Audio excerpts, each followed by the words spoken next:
Cyber నేరగాళ్లు route మార్చారు. రోజుకో కొత్త ఆలోచనతో అమాయకుల అకౌంట్లను గుల్ల చేస్తున్నారు. ఇన్నాళ్ళు బ్యాంక్ అకౌంట్లు, డిజిటల్ అరెస్ట్, ఓటీపీలు అడిగి అకౌంట్లను ఖాళీ చేశారు. ఇప్పుడు ఏకంగా ఆర్బీఐ ఉద్గమ్ పేరుతో మోసాలకు తెరలేపారు. బ్యాంకుల్లో మురిగిపోయిన డబ్బులను ఇస్తామంటూ ప్రజలను అప్రోచ్ అవుతున్నారు. ఉద్గమ్ పోర్టల్ పేరు చెప్పి లింకులు పంపిస్తున్నారు. లింకును క్లిక్ చేస్తే మీ పాత అకౌంట్లోని డబ్బులు వస్తాయని మెసేజ్లు, ఈమెయిల్స్ పంపిస్తున్నారు.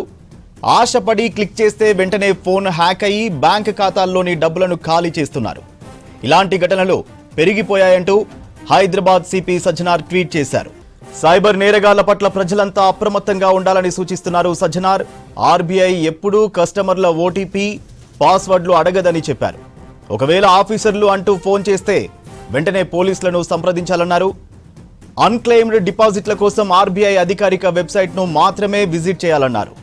వాట్సాప్, మెయిల్స్లో వచ్చే పిచ్చి లింక్స్ ఓపెన్ చేయొద్దన్నారు.